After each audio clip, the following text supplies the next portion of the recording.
Coming up on Look Today, well, Lieutenant Governor Kathy Hochul presents plans of a statewide initiative to promote tourism. I've got details. And the Saratoga Charter Review Commission met last night. More on that coming up.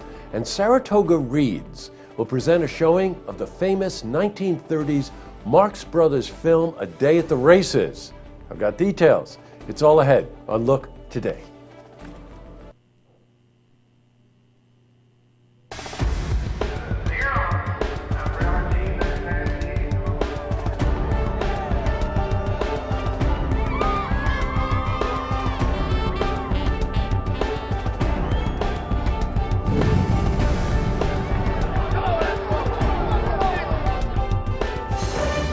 Welcome everyone, and happy Friday. I'm Jay Hood Jackson, and this is Look Today. In tonight's program, I sit down with Peter Evans and John Murphy, and they're here to talk about their roles in the upcoming production of Willy Wonka, presented by the Ballston Spa Middle School. It's an interview you have to see. And I also sit down with Mayor Joanne Yepsen of Saratoga. She's here to talk about this week's City Council meeting and the City Charter Review process. Plus, we've got your weekend weather for the Tri-North counties, but first, these headline stories. Well, in our lead story, as part of a statewide initiative to promote tourism, the Empire State Trail would include a 750-mile bike trail. Now, the off-road trail would connect cyclers and hikers between Lake George and Canada.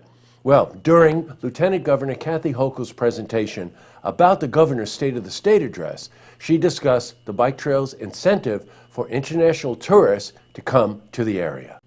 We spoke to Mike Consulo. He's the Executive Director of the Lake George Regional Chamber of Commerce.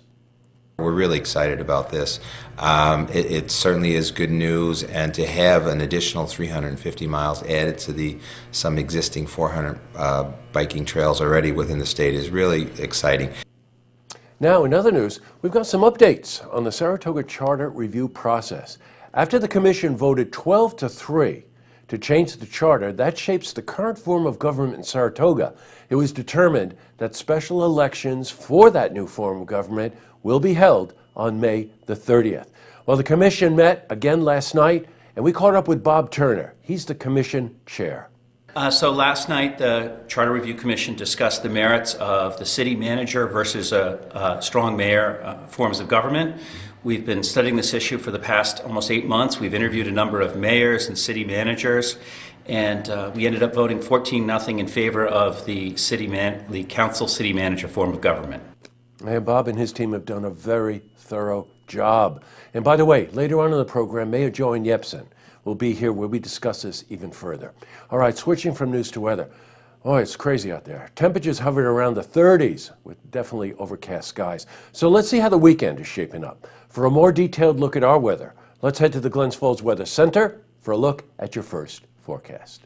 Thank you, Jesse. As we jump right into our first look weather report, we're going to continue to watch a stubborn frontal boundary right now stretch from portions of the Carolina coast up across central Ohio, all the way back down across portions of western Texas.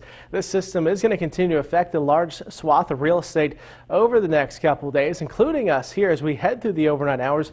We're going to watch some of the shower activity falling apart as it does, but definitely pushing our way. We could wake up to a few isolated showers out there to start things off for the weekend, but for the meantime, overcast skies will dive back down to about 30 degrees. Temperatures actually rise back up above freezing by daybreak thanks to that southerly wind and approaching warm front that could bring us a few isolated showers starting between about 3 to 5 a.m. So we'll deal with a few of those for the early morning hours.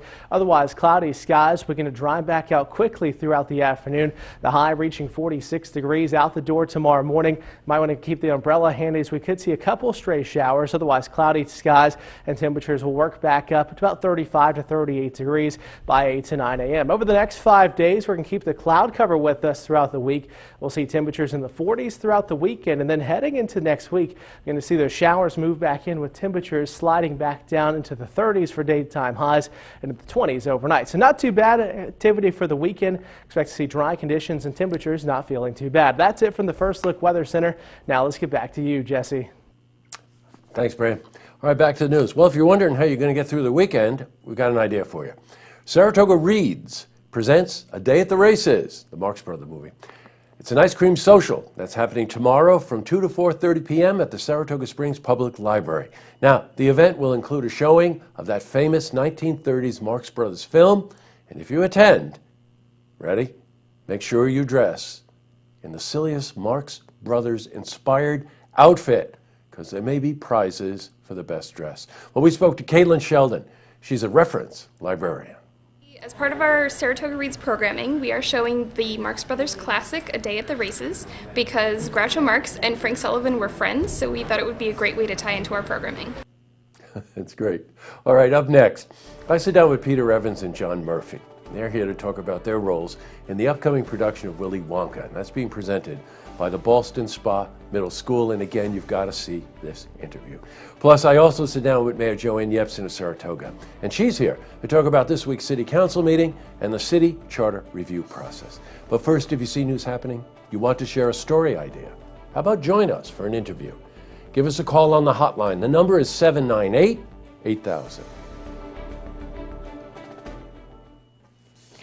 Okay, that's all the time we have for this edition of Look Today. It's Friday, so I want to thank the team as always. So that would be Andrew, and it would be Drew, and Jack and Joel, Antoinette, Deborah, and of course, Norm. And I've got another lookout.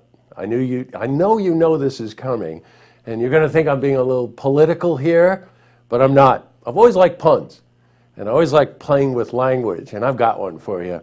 So I think probably because it's the inauguration, I woke up this morning thinking about Trump's bizarre obsession with his hair. Now, I've actually seen his hair in person. You could study it for about 30 minutes, still not figure out how the whole thing's working, not to mention what's living in there. But I digress, okay? So I woke up this morning, I'm thinking about this obsession, and I think to myself, wait a minute, I got it. They should change pomp and circumstance to pompadour and circumstance. Then, of course, I think I'm really clever, and I'm laughing to myself. And then I thought, I got a better one. How about hair to the chief? Okay, well, at any rate, I think there's one thing we can all agree on. It's morning in America. Have a nice weekend, everybody.